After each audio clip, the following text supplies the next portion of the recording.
What's up, Taiwan? I'm Sandy Chi with news from here in Taiwan and around the world. In a major development in U.S. tariffs, President Donald Trump has exempted key consumer electronics, including smartphones and computers, from the steep taxes. These goods are largely sold to the U.S. from China, which still faces huge tariffs from Washington. Joyce Zheng has more. Hello, everybody.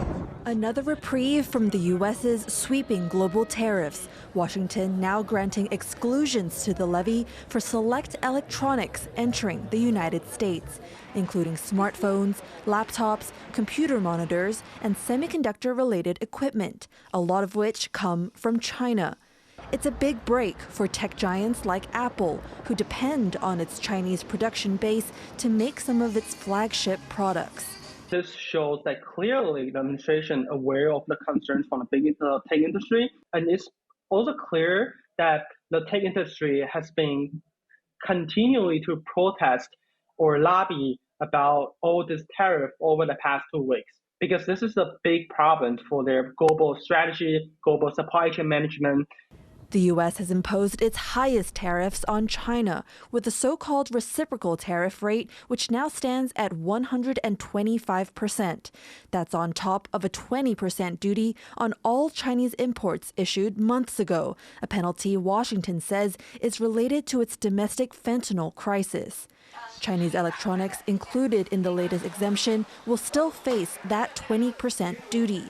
But for other countries like Taiwan, the specified tech is free from Trump's tariffs, at least for now. U.S. President Trump saying he will have more info on chip tariffs soon. I'll give you that answer in Monday. Chips have so far been exempted from Taiwan's 32% tariff from the U.S., now paused for 90 days. Washington's latest exceptions bringing some relief to Taiwan's electronics-dominated economy. Last year, the country's top exports to the U.S. were automatic data processing equipment, chips, computer-related and communications-related parts. Premier Zhou Rongtai says maintaining Taiwan's industrial edge was brought up in Taipei's first virtual negotiation with Washington. 我们把国家的基本利益拿出来谈，让我们能够维持产业的竞争力。 With just 90 days to strike a deal, economists say Taiwan must address non-tariff issues, like Washington's criticism of what it calls Taiwanese currency manipulation, restrictions on U.S. meat and cars, and its large trade imbalance at the heart of Trump's concerns. It always been very, very challenging to reduce the trade deficit between U.S. and Taiwan, because there's just so much export regarding semiconductor, computing, computer-related products, right? The number is very, very hard to compensate from other purchases from Taiwan. So far, Taiwan says talks with the U.S. are proceeding, quote, smoothly, and that it will have more calls soon to secure deals in a still evolving situation, including a looming announcement from Trump on the country's most valuable sector. Ethan Pan and Joyce Zheng for TaiwanPlus. A former assistant to a foreign minister is being held in Incommunicado, accused of spying for China. The alleged spy used to work for then Foreign Minister Joseph Wu, who currently heads the National Security Council. The suspect is believed to have passed sensitive information to China. Wu's office would not comment on the case, saying only that anyone who betrays the country should be punished. The presidential office has refuted reports that Taiwan's convenience stores could be included in the country's disaster response preparations. The Guardian reported that Taiwan was looking into designating convenience stores as emergency depots in the event of a conflict with China. They would provide food and medicine to civilians and help pass on information from the government. These stores are everywhere in Taiwan, with over 13,000 around the country. The Guardian cited unnamed officials for the information. The World Expo has officially begun in Osaka, a 6-month event dedicated to shaping a better future for humanity.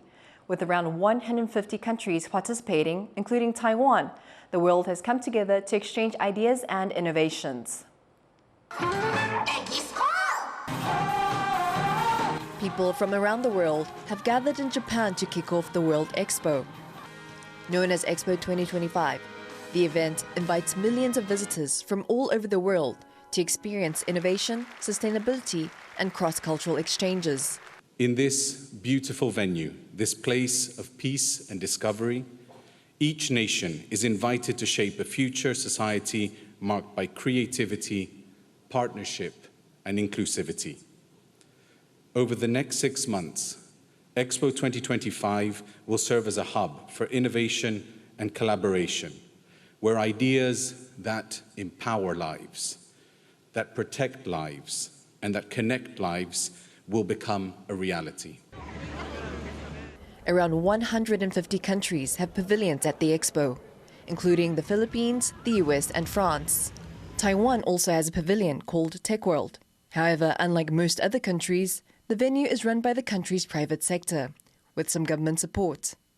It will let visitors experience the country's digital power and beauty in immersive theaters.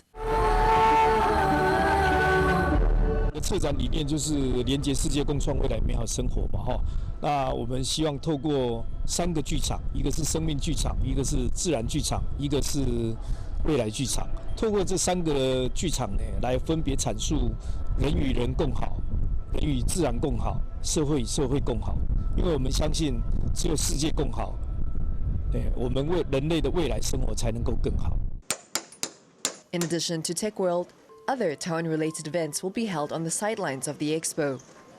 This includes one called Taiwan's Own Pavilion, organized by civic groups. 这个世界上本来就应该每个人都可以参与，就像这个大阪世博在提的价值叫做闪耀光辉、生命光辉的未来社会设计。他提的价值其实都是谈人类世界永续跟人类的和平，跟每个人都需要受到公平正义的对待。 That pavilion is expected to be made of 2,300 wooden beams and pillars, gradually added over 6 months, representing the free will of Taiwan's 23 million people. 建筑能不能从一个小小的这个单元呢，一直延伸，然后一直连接，那就像群众的力量一直汇聚。 28 million people are expected to visit Expo 2025, all getting a glimpse of what a better future could look like. Hang Shu and Sanichi for TaiwanPlus. A transgender Rohingya beautician is working to empower her community. Through her work, she's aiming to bring diversity and hope to other refugees. Zelan Sata has the story. Inside the world's biggest refugee camp, one transgender woman is determined to break barriers. Through beauty, she's changing looks and lives. Tanya, a Rohingya refugee, is making a name for herself as the camp's go-to beautician. She fled Myanmar in 2017, escaping to Bangladesh among 750,000 Rohingya people, running from the military's bloody crackdown.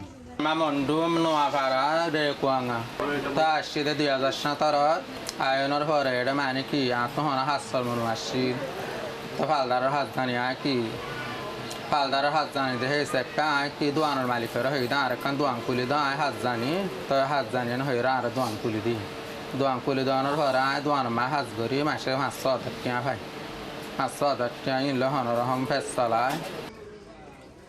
In 2017, Myanmar's military launched a brutal crackdown on Tanya's people, a minority Muslim ethnic group long denied citizenship.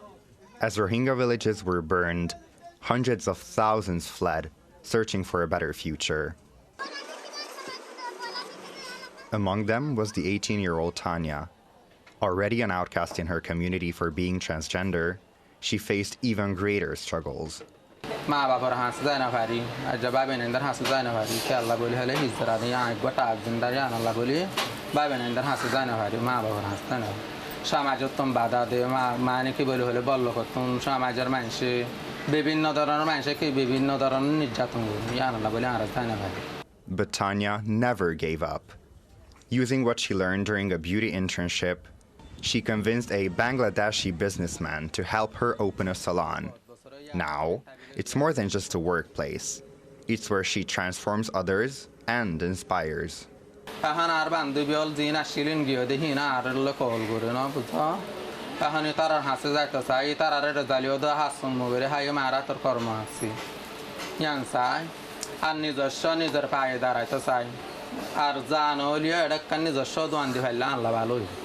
Every day, Tanya continues to push her community to break free from begging. She believes by setting examples of hard work, society will see them as equals. Scott Huang and Zalan Shata for TaiwanPlus. All good things come to an end. A special Southeast Asian bookstore in New Taipei is closing after a decade. But as Tiffany Wong reports, the community hopes its legacy will live on. Closing a chapter on this beloved bookstore. Brilliant Time, a Southeast Asian-themed bookstore in New Taipei, is shutting down after 10 years. The space has been a hub for people from Southeast Asian countries living in Taiwan, looking for stories of their homelands. And now the owners say their mission is complete. 那但这10年来，慢慢台湾各地的图书馆也开始有东南亚的书了。就政府用政府的 budget 来买书，然后给在台湾的外籍劳工、外籍配偶看。所以我觉得我们的阶段性任务基本上完成了。The husband and wife team of Zhang Zheng and Yun Zhang Liao have run the store as a space for visitors to gather on the weekends and borrow books, listen to lectures, or just meet with friends. 我觉得我最想念的应该就是那种不期而遇的客人，就是其实有时候我们来店里也不知道会遇到谁，但就推门而入就会遇到一些很神奇的朋友。Although the bookstore catered to Southeast Asian readers, they also had frequent local visitors, people wanting to learn more about Taiwan's growing multicultural society. There are around 800,000 migrant workers in Taiwan, nearly all from Southeast Asia, and about 500,000 so-called new immigrants, or foreign spouses of Taiwanese citizens, many of whom face barriers and prejudice in local society. 灿烂时光真的，我感觉这边真的会让来自不同地方的人，就是会 stick together， 然后这种 intertwine 的这种氛围是我在其他书店好像比较没有那么多。我会说就是还是会有一些，可是这种氛围是我一直觉得这边有一个魔力。就那一场的读书会，虽然只是短短2个小时，但我觉得那个 journey 是很丰富的。The bookstore's rich history is painted on the walls, with postcards and signatures from visitors, and gifts from people whose lives were touched by the stories and memories made here. For the past 10 years, the bookstore owners have been keeping track of books using handwritten logs like these, covered with names in Thai, Vietnamese, Indonesian, English, and Chinese. With no limit to how long they can rent the books, sometimes it's hard to keep track. But for the owners, the real value isn't the books themselves, it's the knowledge inside that's priceless. And while one chapter closes for the bookstore, its story continues at a major transit hub in Taipei. This is where many Indonesian migrant workers spend their days off. And here, the books come to the readers. 现在南势角的书店虽然要结束，不过这边会持续办下去。那就是不管是我来、我太太来，或者我们有志工，就大家轮流维持这个小空间。那你看这边可能有1000个印尼朋友吧，至少有1、2个爱看书。In no time, readers are clamoring over their wares. 我喜欢 businessman。 你未来想要当 businessman？ 对，我喜欢了。我 like 那个 history book, story book, and comic.